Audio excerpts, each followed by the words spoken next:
You want to know how to price your services as a creative agency or freelancer? I'm here to help. And there's a couple different models I'm going to teach you. And depending on where you are and how confident you are in the market that you serve, you're going to pick one that is most applicable and relatable to what you're doing. Number one is, let's just say you're a freelancer, and I have very specific definitions as to what a freelancer is. A freelancer is typically considered a temporary employee, meaning somebody has an opportunity, they book you for a period of time, and the way that you calculate your rate is based on either hours or days or weeks. And so when you're first entering the market space, someone will see your work and say, hey, let's say your name is Bob. Bob, would you consider working with us? We need help with the project that we're doing. So they have a temporary need, they have overflow work, and they want to hire you. The presumption is it'll be you doing the work. The first thing they need to know, and the thing you have to communicate and get real clear, is what is your rate? And if you're asked what is your rate, I would suggest you do this, especially if you're new in the industry. I would just say, what do people like me charge people like you? If they're being honest, and they should be honest, because typically these are coordinators or project managers, it doesn't behoove them to totally lowball you on this thing because they want to get good talent, and they should be fair. I'll give you some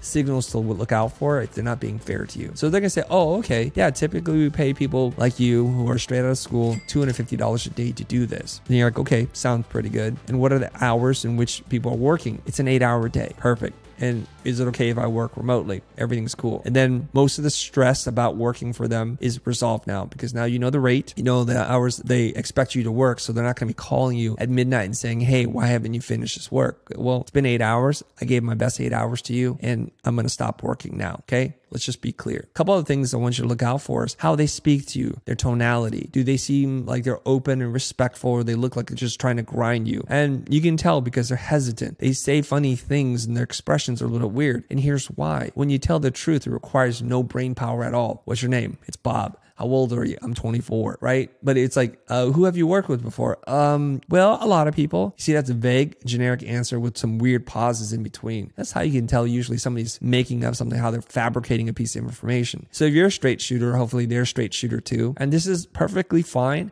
It's how I worked when I first started out, when I was a new person, a newbie in the professional design world. And I was just happy to get the work, and you should be too. So do the work. And here's what you need to know. Pay attention to this part. When you're doing the work, if possible, see how you compare to other people doing the work at your level. So this is much easier to do if you're working in person. So let's presume for this case here that you're in person and you're looking to your left and to your right, and you're like, oh my gosh, I'm twice as fast as everybody here. Maybe I brought in more skill sets than they thought. Okay, so they gave me a baseline pay based on what other people are doing, but if I'm producing more, I should get more. So this is kind of a hint as to where this is going to evolve into. You may want to, after you complete your booking, to say, I really enjoyed the work here. Thank you for giving me the opportunity, producer person, coordinator person. Just letting you know, I'd love to work here again, but I noticed that I'm producing twice as much as work as everybody else. So moving forward, I'd like my new day rate to be $350. So you just went in one opportunity from $250 a day to $350. You could ask for a little bit more if you feel like it, but having these adjustments based on your productivity, your output, and if they're really happy, I think that sounds really fair. So over time, you're going to keep moving this day rate up. And it's helpful if you do this for multiple design studios or agencies as a freelancer. The fastest way to get paid more is to keep working with different people, and every new place you work with, raise your price by $50 a day, or raise it up by 10, $20 an hour, and see where you get. At some point, your skill set is going to top out for how people pay for this position. It's not an unlimited ceiling, I don't think. You could hit, say, $1,000 a day, which would be a lot of money for a lot of people, and that would be fantastic if you're getting that. But at some point, people are going to say, well, we can't book you anymore because you are priced out of the market. We have no money left to make on this, and we have to make our margins. And so now you have a new problem. What are some problems with pricing hourly or based on day rates? Well, you only make money when you're working, and you're incentivized to work longer versus more efficiently. Because if you get all the work done, what do people do? They just give you more work. And so you wind up working 2-3 times as much as everybody else and getting no financial incentive to do this. So what will you do? Well, people call it, I guess, quiet quitting these days. That's the new term people are using, which is you'll artificially slow down. You give it a little less. And that might rub against you, your integrity, your sense of self-worth the wrong way. So the better way to do this is continue to raise your prices to match your output. You're going to want to evolve. Hey, before we get too far, far, I just have a really simple ask. I'm not here to sell you anything, but it would mean a lot to us just to help with the algorithm and how it runs, to leave a comment right now. You can type in what city you're from, type in your name, type in anything. It'll help other people find this video. And if you're truly getting value, don't forget to subscribe. The next ways of pricing that I'm going to talk about are really for people who are no longer freelancers, who are now working as independent business owners, a team of one. And you could be that person. And this is a different way of working now. Previously, another agency subcontracts work out to you as an individual so that they make the margins. They talk to the clients. They take the risk. So if you wind up becoming an agency of one, now you need to be able to acquire the skill sets they have. So things like estimating a job, building out a timeline, building out terms and conditions in which you work with a client. And now you're working directly with a client. What's happened here, just by looking at the economic model, is you've removed one person in the middle of pipeline. So you have the client and you have the vendor. Before there was an agency in the middle. And the way it works is as many people between the person who makes the work and the client, the less money you make, farther you are away from the client. It makes sense, right? Because everybody in the production pipeline or chain has to make some money. Let's look at a different way so you understand what I'm saying. Let's say you are a farmer and you grow wheat. Most people don't go out to the farm and just get unprocessed wheat because it's just too much work. So the farmer sells the wheat wholesale to a processing plant. Sometimes they own the processing plant, sometimes they don't. Processing plant buys a bushel of wheat, whatever that price might be, but they cannot sell it for their cost of acquisition because they'll go out of business immediately. They take some risk, they put in some labor, and they package it in a way that someone can buy. So then now they're selling processed flour. They've done the process of removing the husk or whatever else they do to just the wheat from the chaff or whatever, and they're able to grind it up so it's much more usable. They go and sell a bag of flour now to other people, probably to a distributor, because they don't want to deal with any of that. They don't want to hold the inventory. They don't want to process things. If things go wrong, they don't want to deal with that. So they sell it to a wholesaler. The wholesaler has to charge a little bit more than what they're buying it for them to be in business too. So there's a general rule, whatever you buy, you charge twice as much, so that if you buy something for $1, you sell it for $2. So you make $1 profit. What happens now? The person who sells the flour to a wholesaler, who then sells it to a baker, who then takes that flour and then adds salt, baking soda, eggs, or whatever, and they make bread or they make a pie. And so they're doing a lot of the work here, and they might then now charge 10, 12 times as much. And then you ultimately, as a customer craving for some blueberry pie, I'm just getting hungry thinking about this myself, you might order one slice of the pie, for which you'll probably pay $4 to $5, probably in the city, less if you're in a rural area, right? So how did they transform all this? Well, everybody adds some value to this, create something that's going to save someone time and add convenience. And so they charge a little bit more. Let's get back to our example now. You might be the farmer growing the wheat, but if you are the farmer growing the wheat and also baking the pies and selling it in a restaurant or a cafe or bakery, you should reap the most amount of profit. You own the entire pipeline production chain, but you have to be able to learn how to attract customers to you. You have to deal with things like customer service, front of house, back of house, inventory, bad inventory. So you're inheriting risk and you're adding additional work that goes beyond just making the thing. Now, the mistake you don't want to make is, now that you're the independent agency or studio working directly with clients, is to continue charging by the hour. It doesn't make sense at this point. You've acquired too much risk in the process. So the next way of charging is something that's referred to usually as fixed fees, or charging based on output. What do I mean by that? So somebody might come up to you and say, look, I need an identity system, which includes a logo, letterhead, an email signature, and a couple things for my website. So you itemize the things that you're going to deliver, the output, and then you go back into your cave and you think about, how much should I charge for this? The most fundamental way of doing this is to sit down and look at each item, figure out how long it's going to take you to do it, what your hourly rate is, and add in some padding, because projects oftentimes go sideways. And if you don't account for that, you'll be cutting yourself short and probably subsidizing the project yourself by paying for it with your own time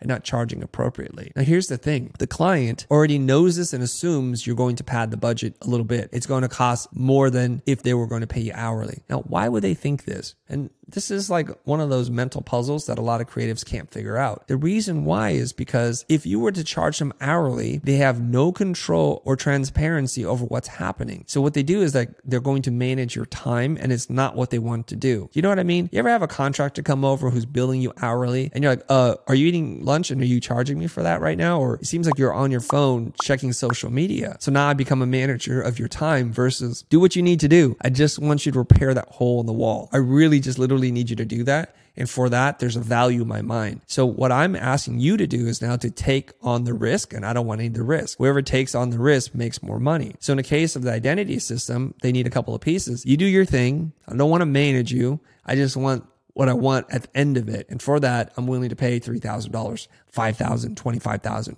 Whatever the price is. So now you get to go and work at your own pace and hire whoever you need, because now the expectation isn't anymore that you must do the work yourself. And you're now incentivized not only to do a great job, but to do it as efficiently as possible. You'll invest money in upgrading your equipment. You're more incentivized to hire like a really proficient and qualified people to help you, because all the other people are going to burn your money and eat into your profit. You're probably asking yourself, well, Chris, how much more should I charge based on what I estimate the time taking? Well, apparently anywhere between 10 to 100% of what you think. So if you think it's going to take you $10,000 worth of man hours to do the work, you can charge $20,000. In fact, you can actually charge a lot more than that. And this is really built upon the customer's appetite to create the change that they're looking for, how healthy their business is, if it's growing or shrinking, and how much value they see in what you do in helping them achieve their goal. This is really important. So I think at some point in your life, you need to graduate from charging hourly so that you can move into more fixed fees or project-based pricing or pricing based on outputs. There's obviously more models, but you can be super successful your entire agency career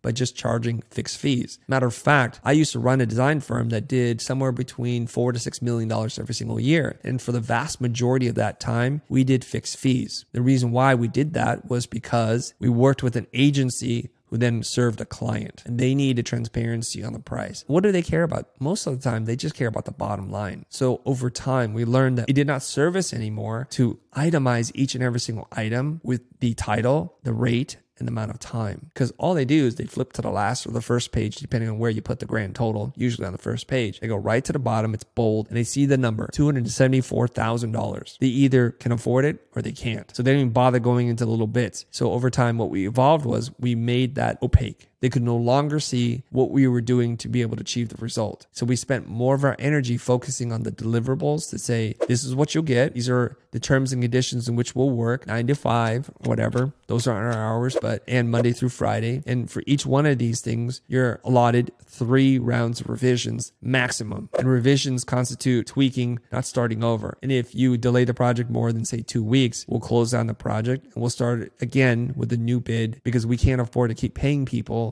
to sit around and wait. So those are terms and conditions, but I don't want to overwhelm you with that kind of information. You can run a multi-million-dollar successful agency studio of even one person if you start to adopt this model. And it's wonderful for other reasons too, because you can finally get that client off your back, managing your time. You don't have to fill out timesheets anymore because you're not worried about that. You're just worried about doing the best job that you can to help them achieve their goals. At some point in your life, you're going to get to a point in which you're going to evolve to pricing model 3, which is charging based on the outcome. 1 is we can charge by the hour, pricing based on inputs. Number 2, we can do fixed fees. We're going to price based on output. Model number 3 is we're going to charge based on outcomes. Let's look at this now. Let's say there's an apparel company that's a multi-billion-dollar apparel company, like fashion business. Let's say outdoor living, like for backpacking, for outdoor enthusiasts, and they need a new design. And this design is going to be used on thousands, if not tens of thousands, or even hundreds of thousands of pieces. It's going to appear in mugs, t-shirts, bags, caps. It's going to be a sign